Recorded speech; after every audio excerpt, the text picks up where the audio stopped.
Bismillahir Rahmanir Rahim. Alhamdulillah, wassalatu wassalamu ala Rasulillah, sallallahu alayhi wasallam. Assalamu alaikum, everyone. Ramadan Kareem. Inshallah, I hope the first fast, the first day of Ramadan is going well for you. I hope Allah is making it easy for you, inshallah. So this is going to be the first in a series of 4 circles, inshallah, which will take place every Friday at this time. In the same way, we'll send a poster out and then we'll send a link out afterwards. And each circle is going to be covering an important topic or aspect of Ramadan. So inshallah, today I'm going to be talking about welcoming Ramadan and also talking about mercy and how it's linked to the month of Ramadan. If anyone has any questions at any time, you can use the chat or you can just unmute and ask. That's fine. Otherwise, we'll keep everyone on mute, inshallah, and I'll open up at the end for a more general Q&A. So, we're in the month of Ramadan. Alhamdulillah, Allah has given us life and He has blessed us to be able to see this month again. The month of Ramadan actually is only mentioned in Quran once by name. It's mentioned in other places by different names in relation to fasting and other things. But it's only mentioned once by name. And that's in the ayah in Surah Al-Baqarah. بعد أعوذ بالله من الشيطان الرجيم شهر رمضان الذي أنزل فيه القرآن هدى للناس وبينات من الهدى والفرقان. Allah subhanahu wa ta'ala says that the month of Ramadan is that in which was revealed the Quran, a guidance for people and clear proofs of guidance and a criteria. So even in the Quran itself, the month of Ramadan is inseparable from Quran. It's the month in which Quran was revealed. It is the month of Quran. Where's this Quran that was revealed in Ramadan? Well, the ayah tells us that as well. The ayah calls it Hudan and Furqan. It says that the Quran is a guidance and something that discriminates, that separates, that tells us what's right and wrong. So, this month of Ramadan, which is tied so closely to Quran, what does that mean? And why is that important? Well, actually, when I was researching this reminder, I looked at Tafsir ibn Kathir for this specific ayah. And what Ibn Kathir says in his tafsir is that actually many of the different books of the different prophets and messengers were revealed in Ramadan, the Torah, the Injil, the Suhuf Ibrahim alayhi salam. So for as long as there's been Ramadan, as far as we know, it has been linked to the laws of Allah subhanahu wa ta'ala. That's what the Quran is. That's what the different texts in the past were, and that's what the Quran is today. So we can't separate the month of Ramadan from our deen and the laws and prohibitions of Allah subhanahu wa ta'ala. So Ramadan is tightly linked to how Allah subhanahu wa ta'ala wants us to live our life. And if we were going to do something in this month, it should be increasing our obedience to Him and increasing our closeness to Him and trying our hardest to live our lives the way He wants us to. And this isn't just about salah, it's not just about fasting. The Quran is a criterion. It tells us everything that is right and everything that is wrong. It's the measure we use to separate right and wrong in this life. So anything we do in our lives, all the different aspects of our lives, Islam and the Quran and the Sunnah of the Prophet ﷺ have given us the tools to categorize them as right and wrong, as things we should do or things we must not do. It's obviously a strange Ramadan this year. We're all in lockdown. Everyone around the world is in a type of lockdown. The masajid are closed in many countries, including the UK, obviously. We're not going to have Taraweeh the way we normally do. We're not going to have iftars in the masjid the way we normally do. But there's something we should try and remember, and that's that Ramadan, this month where Allah revealed the Quran, is still Ramadan even when we're in lockdown. We're still Muslims even when we're in lockdown. The Quran still applies even when we're in lockdown. Just because this Ramadan is strange or a bit different, it doesn't mean that it's not Ramadan. It doesn't mean that it's not a month of blessings. It doesn't change the fact that Allah subhanahu wa ta'ala sent down the Quran in this month. The Quran, which is our guide, which we're meant to apply to everything we do in our lives. The measure by which we're meant to live our lives. I was thinking about this because obviously it's strange for most of us to think of Ramadan without the masajid. Ramadan is so closely linked to the masjid, not even just with Taraweeh, but with all the people try and increase the amount of Jama'ah salahs they attend in the masjid. People attend iftars in different masjids. So the masjid and Ramadan are so close together. And it kind of got me thinking that, is a Ramadan without the masjid really like Ramadan? I came across a saying of Shaykh al-Islam Ibn Taymiyyah in his book Majmu' al-Fatawa. He says that the best place for each individual is the land where he will be more able to obey Allah and His Messenger. This varies according to circumstance, and there is no specific land in which it is best for a person to reside. And he quotes a conversation between two Sahabas, Abu Darda and Salman al-Farsi. Abu Darda was in Jerusalem, Bayt al-Maqdis, which obviously, is a very blessed city. And he said to Salman al-Farsi in a letter, "Come to the Holy Land." And Salman al-Farsi replied, "The land does not give holiness to anyone. Rather, what gives holiness or sanctity to a person is his deeds." So it kind of got me thinking that, this Ramadan, we're not going to have the masajid the way we normally do. And it's going to be different for us in many ways. But this Ramadan is still Ramadan, and Islam is still Islam. And the best thing we can do in this month is to continue to obey Allah subhanahu wa ta'ala, or increase our obedience to Allah subhanahu wa ta'ala. Because the place where we obey Allah subhanahu wa ta'ala, and if we live our lives in accordance with the Sharia of Allah, that's how we create the atmosphere, the blessing that is Ramadan. I guess something to note is that we're actually quite lucky in this country that the only hardship that we're facing, or the only thing that's strange about this Ramadan, is a lockdown imposed because of a virus. We should remember that around the world, many Muslims are used to strange Ramadans. The war in Syria has been going for 10 years. The people of Syria know what it's like to have a Ramadan, suhoor and iftar in a war zone. The Rohingya Muslims in Myanmar know what it's like to live Ramadan in refugee camps. The Muslims in China know what it's like to live Ramadan in a police state, where it's illegal to fast, where people are watching you to see if you're awake at suhoor time, where Qur'ans and prayer mats are often burnt if they're found in houses because they're symbols of Islam. So we should understand that just as these brothers and sisters of ours, they're not any less Muslim because their Ramadan is strange or different or not what they expect. Rather, they're in many ways the best of us because they are being patient in a time of test, in a testing time, and we should realize that our link to Allah subhanahu wa ta'ala and our and the atmosphere of Ramadan that we crave, it doesn't come from what we think to be an ordinary Ramadan. Rather, it comes from trying to obey Allah subhanahu wa ta'ala more and trying to live the way He wants us to live in all aspects of our lives. This brings me on to the topic of mercy, or rahmah in Arabic. Now, mercy is something that is so closely linked with the month of Ramadan. Mercy is we seek Allah's mercy in Ramadan. Ramadan is a month of mercy. It's a month in which Allah showers us with His mercy. So I did a bit of digging on this word rahmah, or mercy in Arabic. And there's a very famous ayah in Surah Anbiya. Just want to find it so I don't misquote it.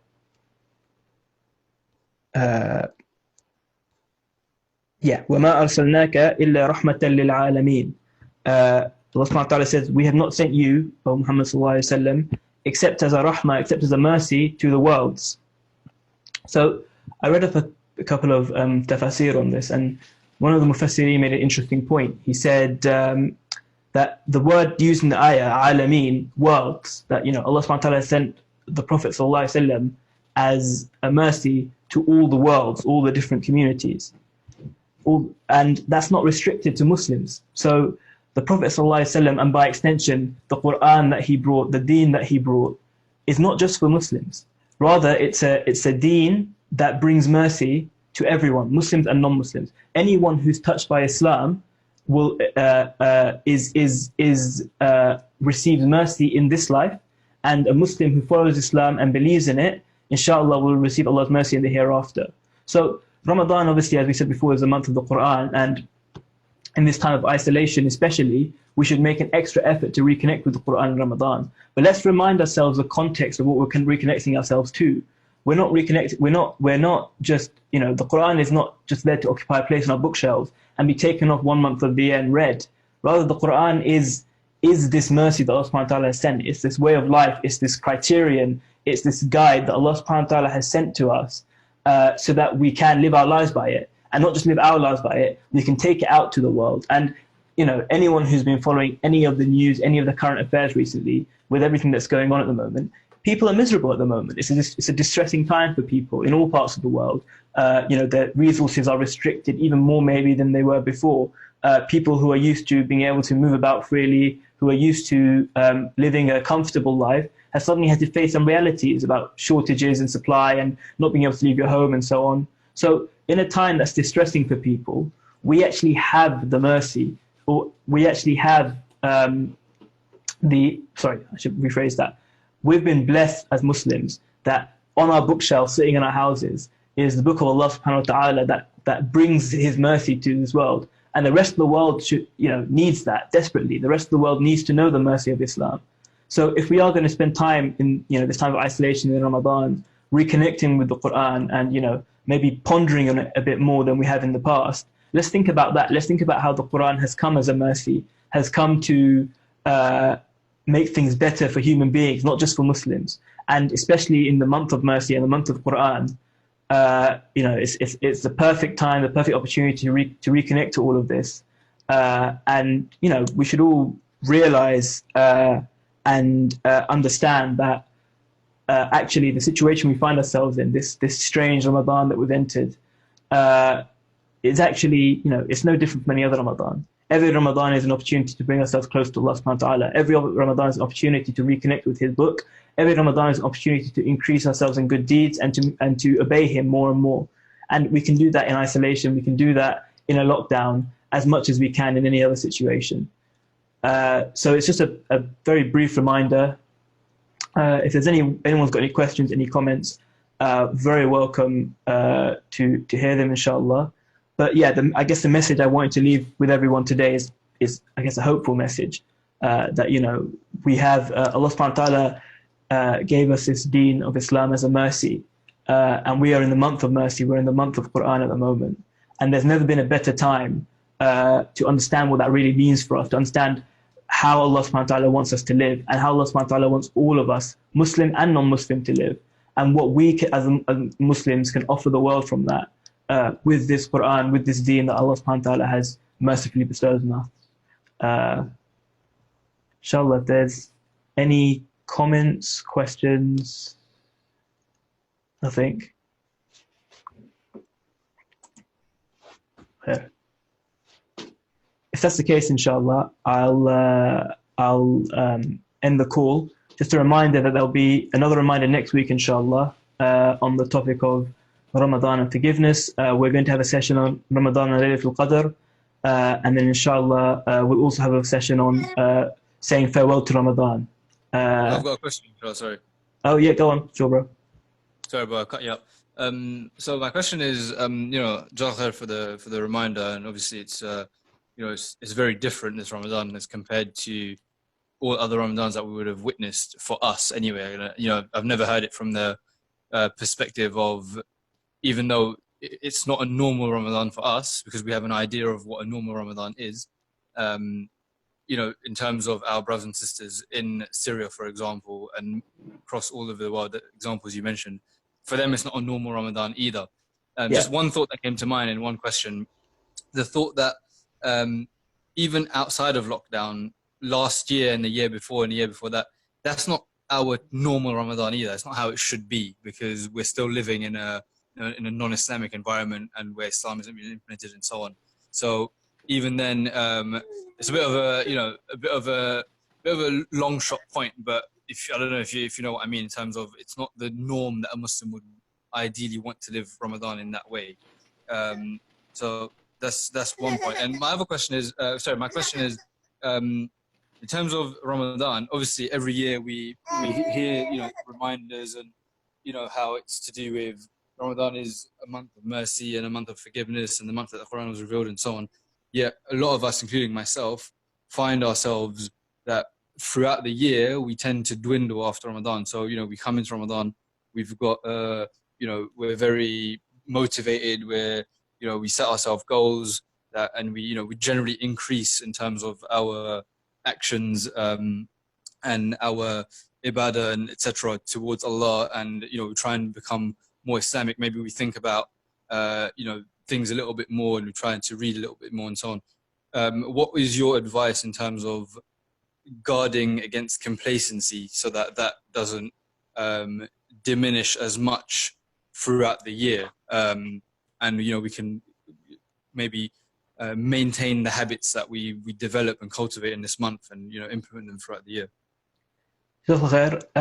For your question, just on your first point, I guess I get what you're saying, that it's the Ramadan that we have is not normal, in that it's not going to be the same Ramadan that the Sahaba had, the Rasul had, and how many Muslims in the past would have had the Ramadan in a society that was Islamic, and that's not what we have here. But I guess even to that point, to go back to the quote from Ibn Taymiyyah, that the best land to live in is the one in which you're best able to be obedient to Allah subhanahu wa ta'ala. Your actions are what determine the appropriateness, if you like, of the land you live in. And I think, definitely it's easy to say that the society we live in is less than ideal. It's not the society that, we would like to live in the past. But I guess my question to that would be, and taking the quote, if you like, and the theme of today would be, what are we doing about it? We've been given this Quran as a mercy for everyone. It's not just for ourselves. And if it does just stay on the shelf, 11 months of the year, and if we only read it in Ramadan and we don't ponder on it, then yeah, things aren't going to get any better. And that's why I think actually this situation in some ways might be a blessing in disguise.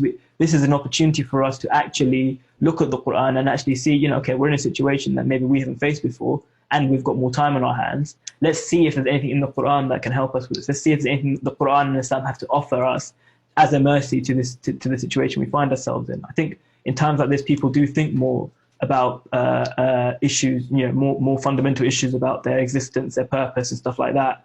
So if anything, it's a perfect time to reconnect to the Quran in that way. In terms of continuing the actions, the good habits we build in Ramadan, little and often is best. And if you, that's the first thing I'd say, is that small actions done regularly are easier to maintain and better than large actions you do once a year. And second to that, to carry on with sort of the Quran theme, if you do start to ponder on the Quran and start to try and apply it to everything in your life, not just your salah, not just when someone's dying or someone's sick, but you realize that there's things in the Quran for everything you do in life, from going to work, from dealing with your family, preparing food, everything we do in our lives, it's in the Quran. When Allah subhanahu wa ta'ala says the mercy is in obeying Him in everything we're meant to do. And like I said before, Ramadan has always been linked to the laws of Allah subhanahu wa ta'ala, even before the Quran was there, because the other books of different Anbiya came. So if you were to make a habit of that, if you were to start to see the world through the lens of Quran, if you like, through the lens of Islam, actually that is easier to maintain after Ramadan, because whereas we associate Ramadan with the masajid and Quran, and then it's easy to do good deeds in that time, then harder when we go back to our normal lives. If you make your normal life Quran, your normal life Islam, and you try and apply Islam to everything you do in your normal life, then actually it's not a habit that you're just building in Ramadan and then it stops afterwards. You're going to be changing your life around. You're actually going to start living your life trying harder to obey Allah subhanahu wa ta'ala and bring yourself closer to Him. So I guess that's what I say to that is we need to bring Islam into the real world, off the bookshelf, if you like. And this Ramadan is a perfect opportunity to do that, because Ramadan is a month of Quran, and it always has been. It was never meant to be just a month of just reading the Quran. It was meant to be the month of reflecting on Quran, implementing Quran, living Islam. So that's what I say to that second point. I don't know if anyone has any other questions on the line. Any other comments? By the way. No worries, Wayak.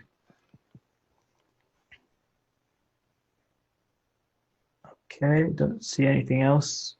Going to assume that everyone's okay. Again, Jazakallah khair everyone for attending. Really, really appreciate it.